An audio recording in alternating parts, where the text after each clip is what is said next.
Hey guys, so as you notice, I still have the same crazy hairs I had in my last video and I am still wearing the same shirt. This is because I am recording this video directly after I recorded the last video I post about what narcissism is. Um, this is actually in response to a group I'm in on Facebook, which is a wonderful collection of women who are all daughters of narcissistic mothers. And for me, it's a great support group. I'm there quite frequently. But there was a question kind of posed to the group that really got me thinking for a second, and it had to do with representation of narcissistic parents in media, basically, in your television and in movies. And how it seems like there's an increase in the number of narcissistic parents that we're seeing. We even see it in children's movies. Think of the movie Tangled. You want to tell me that mom was not textbook definition narcissistic? Remember that the three things that make somebody a psychological narcissist include having no empathy, a belief of entitlement, and desires everybody else's admiration. Telling me Mother Gothel didn't have those three things? Yeah, please, get out of here. She was narcissistic as fuck. And she's not the only one. The problem is that narcissism is easy to write. I know this as a writer. Narcissism in a character creates dimension and can cause friction amongst other characters, making them great for moving plots forward. The problem is that when we start overutilizing them in the media, we start normalizing it. And as we normalize it, it makes it harder and harder for people who are stuck in situations with a narcissistic parent to be able to have their voice heard or have their story heard or have people believe that something is wrong.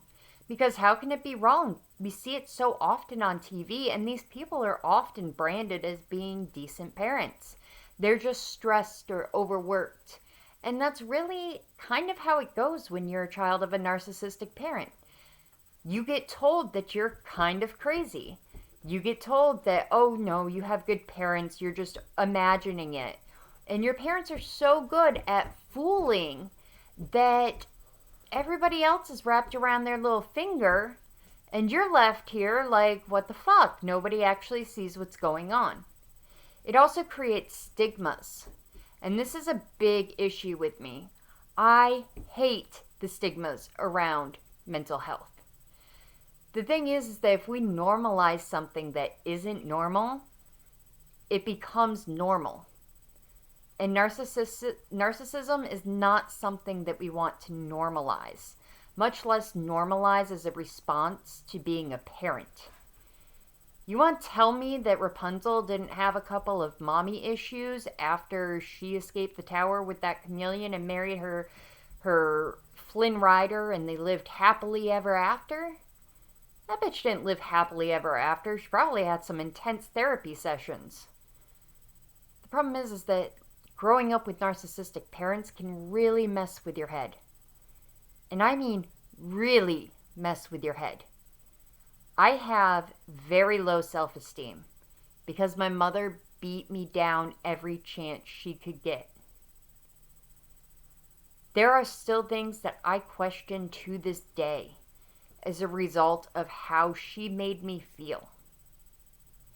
There are times I question my own sanity and the way I'm parenting because I'm not sure if I'm pushing things too far or not. Typically, I'm not pushing them far enough, but that's neither here nor there. The thing is that normalization of mental health is great. Absolutely. We need to normalize the fact that there are people out there that suffer with bipolar disorder and depression and schizophrenia. The problem is that we need to stop showcasing narcissistic personalities as being good parents.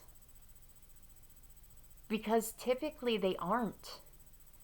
Typically they're after exactly what all narcissists are after. Having their own ego stroked. They're looking for attention. And more often than not, what you see in front of the curtain is not what's happening behind it. With that being said, normalization of mental health is very important. But it has to be done responsibly. Another example of an illness that's being normalized in the wrong way is schizophrenia. If I tell you that I know somebody who's schizophrenic and I left them alone with my children, you might think twice about how competent of a parent I am. Despite the fact that schizophrenia does not mean violence. Despite the fact that schizophrenia can be well controlled with medication. The problem is that there are a lot of mass shootings that happen in our country, and more often than not, mental issues are to blame. People who don't seek help. People who go off their medications. And a large majority of those people tend to be schizophrenic. There was a recent study done that talked about schizophrenia and how people felt about schizophrenics in general.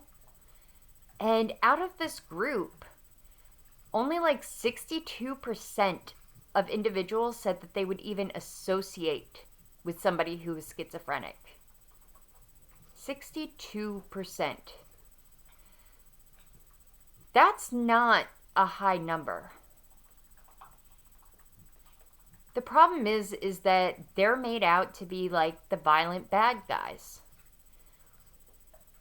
It would take locking up 100,000 schizophrenics to prevent one mass shooting in the United States, or thereabouts, according to recent research. The thing is, schizophrenics aren't crazy. They don't just snap and go violent. There's lead up and signs. But because as a whole, our society does not value understanding mental health, a lot of times those signs and cries for help go missed, even by our own family. My husband has a very small understanding of what I go through on a day-to-day basis. It's not that he's completely ignorant.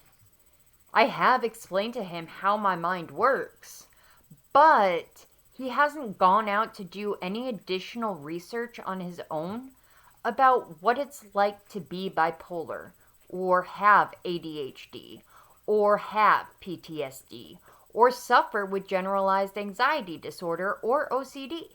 He has done no additional research, and because he hasn't done the additional research, there's very little additional knowledge that he has about these illnesses.